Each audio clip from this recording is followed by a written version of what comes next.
Your first essay for this course will be a close reading essay on one of the texts for the class, but the topic is open. I prefer not to assign essay topics because I'm not so interested in hearing your responses to my questions. I'd rather hear your own ideas. And also, the ability to choose a position and defend it skillfully, that's what got you to this place in your academic career. But I view it as part of my job to train you in coming up with your own ideas and supporting them with evidence. So, for this essay, your evidence will be drawn from close reading. This mini lecture will provide you with some general guidelines for completing this week's short assignment, which is a 2-paragraph proposal for the first essay. We'll also address some of the guidelines for this essay, and finally, I'll offer you some pieces of advice as you begin to plan and write. Here are the guidelines for submission. The 2-paragraph proposal for this essay is due on Monday, February 15th by 6 p.m. The full essay itself is due on Monday, March 1st by 6 p.m. The drop box automatically closes at 6, so please be sure that your materials are submitted in advance. Submit them as Microsoft Word documents. Your documents should be in Times New Roman, 12-point font, and double-spaced. The proposal is no more than 2 paragraphs, and the essay should be between 4 and 5 pages long. My philosophy on writing assignments, particularly for this kind of survey course, is that I put an emphasis on quality, not quantity. Therefore, I'd like to know what you plan to write on for your essays, and I'd like the chance to help you present a challenging but still manageable argument. For this week, I've asked you to prepare a 2-paragraph proposal for this essay. I'm offering you the chance to brainstorm and receive feedback, but do take this assignment seriously and invest some time into it. In my experience, those students who prepare better proposals also wind up with better essays. This also goes for students who make it a point to talk to me via instant messenger. Even if you have no ideas, talk to me anyway. I can help you come up with them. The best papers I've found generally come from those conversations. This isn't a research paper. Later on in the semester, we'll have the chance to practice some research methods and put them to use. But for now, your evidence should be close reading. Your ideas should be drawn from the text, but also from your own interests and from the texts you particularly enjoyed in class. As for your audience, when you think about who your readers are, you can think of me, of course, but you can also think of the rest of the class. Assume your readers have read the text and have been a party to our discussions. That's our shared starting point for writing these essays. Writing an introduction is hard. Here are some suggestions. Your intro should be just 1 paragraph. In a short essay like this one, we need the argument out there as fast as possible so we can move on to the rest. In the intro, it helps your reader if you can include a kind of a roadmap for your paper. So tell us what you're going to close read and why. Most importantly, don't start with a generalization. You don't need it. Just jump right in. Sometimes it actually helps to write in reverse. Write your body paragraphs first, then go back and write or rewrite the introduction. Your body paragraphs throughout the paper should be mostly close reading. This is not a research paper. Your evidence should be drawn from the text.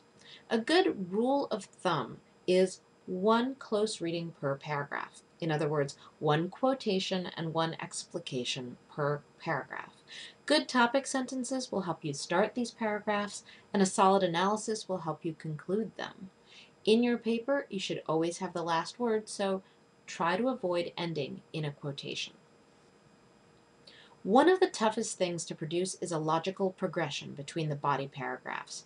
You'll want to avoid the 5-paragraph essay structure because your ideas are too sophisticated for it.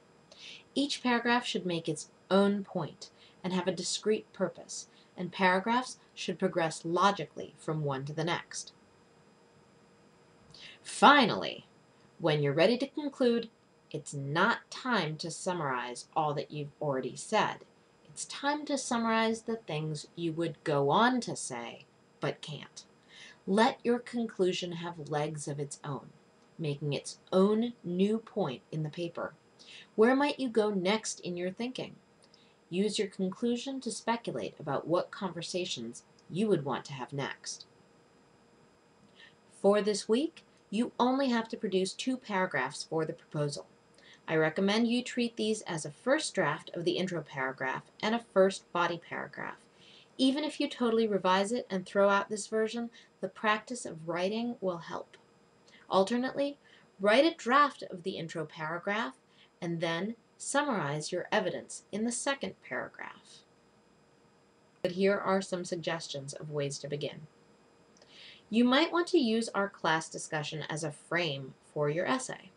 So, for example, you could start off with, in this class, we spoke about some issue, but we didn't talk about it in this way. And in my paper, I will discuss ...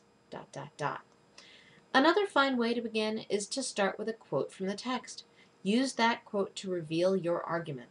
This is sort of like starting a paper with a close reading. You might instead prefer to take some part of our discussion, maybe a blog post or a discussion board post or something from our live session, and refute, reject, or interject your own opinion. I call this having a tantrum, and many great essays start this way. Another version of having a tantrum is to tell us we've all missed something. You spend your 5 pages showing us what we missed and telling us why it's important. Finally, you might want to point to a contradiction between what the text says and what the author is doing. So, for example, if you have a poem that claims to be simple, but the author is writing in a very complex way, that's a great starting point. Any of these kinds of contradictions are usually good places to start. Avoid these pitfalls. Make sure to keep generalizations out of your paper, particularly in the first sentence of the paper. Read and reread that first sentence and make sure you're not making this very common mistake. Avoid starting with, "Since the beginning of time, man has loved a good romance." Such statements are just far too general. Avoid vague language like interesting, different, deeper, closer. Be specific. Make sure you follow your quotations with the interpretation you want to provide. Don't just drop in the quote and assume that your reader follows you. Remember, readers are dumb. They need you to explain what's going on. So, requote key words and explain it to them. And lastly, don't forget the author. The author and character of the novel or speaker in the poem are not the same. The author is the master puppeteer. Finally, some last words for you. Don't be afraid. You'll probably make some mistakes, and I might laugh at you. But it's all in good fun, and you can do this. It's a short essay, and you have plenty of time to write it. Also, it's my job to help you write, so the best thing you can do is talk to me. I'm happy to have appointments by instant messenger, or we can schedule a time for a phone conversation or a trip into the webinar room. But the worst thing you can do is avoid me. I call this hiding. It's like a sick kitten licking its wounds. I know what hiders are like because I was a hider. These are the people who wait until the last minute to write their papers, and then they feel too embarrassed to ask for help because it's 1 a.m. on the day that the paper is due. If this describes you, don't hide. I'm on Instant Messenger for a reason at 1 a.m., so please talk to me. And if you don't catch me at 1 a.m., you might catch me at 7 a.m. when my kid wakes up, because I'm just here staring at my computer trying to stay awake. Good luck, and I'll wait to hear from you soon. Bye.